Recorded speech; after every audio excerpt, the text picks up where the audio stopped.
रविवार सुबह अलवरगेट थाने के सामने जलदाय विभाग परिसर में बनी पानी की टंकी सफाई करने चढ़े जलदाय विभाग के 4 कर्मचारियों को सैकड़ों फीट ऊपर मधुमक्खियों ने अपना शिकार बना लिया। मधुमक्खियों के हमले से 2 कर्मचारी घायल हो गए, जबकि दूसरे 2 कर्मचारियों ने पानी की टंकी में छिपकर अपनी जान बचाई। हादसा रविवार सुबह उस वक्त हुआ जब जलदाय विभाग के कर्मचारी पानी की टंकी को साफ करने के लिए लोहे की सीढ़ियों पर चढ़ने लगे तो पास ही लगे मधुमक्खियों के छत्ता हिलने से मधुमक्खियां उड़ गई। मधुमक्खियों ने टंकी पर काम कर रहे कर्मचारी हरदयाल और उसके साथी को डंक मार मार कर घायल कर दिया। जेएन रामेश्वर लाल तंवर ने बताया कि टंकी पर करीब 15 छत्ते हैं। समय समय पर छत्तों को हटाया भी जाता है, मगर मधुमक्खियां वापस छत्ता बना लेती हैं। हादसे से निपटने के लिए अलवरगेट थाने के पुलिसकर्मी और सेल्फ डिफेंस के कर्मचारियों की सहायता से कर्मचारियों को टंकी से सुरक्षित उतरवाया गया। घटना को देखने के लिए कार्यालय के बाहर राहगीरों की भीड़ भी जमा हो गई।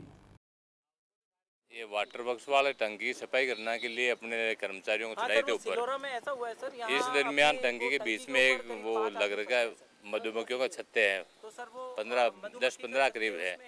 उनमें से वाइब्रेशन की वजह से मक्खियाँ गुस्से में आक्रोश में आकर के उन कर्मचारियों पर हमला करने लगी। ऊपर चढ़ करके वो लेट भी गए। बाकी सफाई के लिए एक कर्मचारी की ज़्यादा हालत खराब होगी, उसको अब अशोक मलिक साहब पधारे, उनकी वजह से कर्मचारियों को कम्बल दे करके ऊपर भिजवाया है। कम्बल ओढ़ करके वो ऊपर है टंकी पे? अब 5 आदमी ऊपर है। 2 तो इनके कर्मचारी है, 3 आदमी उनके मलिक साहब के हैं। जिस आदमी को उतारा गया उसकी स्थिति क्या है? स्थिति अब उसके मक्खियाँ खा रखी थी, जो ऊपर आने की वजह से ज़्यादा मक्खियाँ होगी तो फिर उसको नीचे उतार करके हॉस्पिटल गाड़ी से भिजवाया था। सर स्थिति ये है कि इस टंकी को सफाई करने के लिए जो आदमी चढ़े थे उसमें से 2 आदमी फंस गए थे। एक आदमी के मक्खियाँ खा चुकी थी। जो मेरी सिविल डिफेंस की जो टीम है, मैंने उनको भेजा और वहाँ पे वो एक आदमी को उतारने में सफल हो गए। लेकिन आपने यहाँ देखा होगा कि एक पॉइंट के ऊपर करीब 5 छत्ते लगे हुए हैं। वहाँ जैसे ही वाइब्रेशन होता है मक्खियाँ निकल जाती हैं और वो सारे छत्तों को मैसेज करती हैं, तो सारे छत्तों पे से उड़ के मक्खियों का झुंड ऊपर पहुँच जाता है।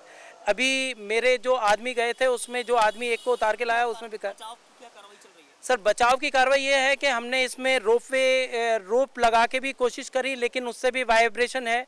अब हमारे यही है कि जो कर्मचारी ज़्यादा वो था, हमने यहाँ एविल की गोलियां लेके भेजी। जिनको ऊपर भी मक्खी खाती हैं तो एविल की गोली खा के थोड़ा अपना सुरक्षा कर लें। और अभी हमने एनडीआरएफ की टीम, जो नेशनल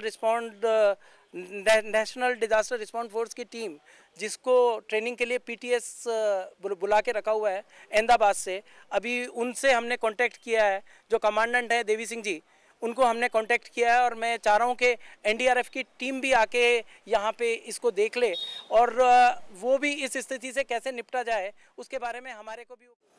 ये मामला तो ये है कि कॉन्ट्रैक्टर के द्वारा इसके टैंक की सफाई करनी थी। जो सफाई करने के दौरान आदमियों को ऊपर चढ़ाया था, तो उस टाइम में जो ऊपर चढ़ते टाइम में मधुमक्खियों ने उनको घेर लिया था और कुछ 2 आदमियों को मधुमक्खियाँ खाने से वो थोड़े बेहोश हो गए थे। और इसकी घटना की जानकारी मुझे सहायक अभियंता ने दी थी, तो मैं नाकामदार से यहाँ आकर इनको सेफ उतारने की कार्रवाई कर रहे हैं। हमने जाके एक आदमी को, तो वहाँ हम गए ऊपर, तो वहाँ मधुमक्खी का भी छत्ते लगे हुए हैं। वहाँ पर हमने देखा कि बहुत मधुमक्खी छत्ते लगे हुए। वहाँ जाकर ऊपर हमने उसको देखा तो एक तो अच्छे अवस्था में पड़ा हुआ था और एक सही अवस्था में सही था। हमने एक को मैं लेके आया नीचे, आते आते वापस अतिक्रमण कर दिया है, मधुमक्खियों ने हमला कर दिया और उसे मैं जेएलएन अस्पताल में लेके आ गया और उसे काफ़ी गंभीर रूप से घायल कर दिया मधुमक्खियों ने और मुझे भी घायल कर दिया मधुमक्खी ने। और जो 2 हमारे सिविल डिफेंस के आदमी है वॉलंटियर, वो अभी तक ऊपर फंसे हुए आदमी को बचाने के लिए।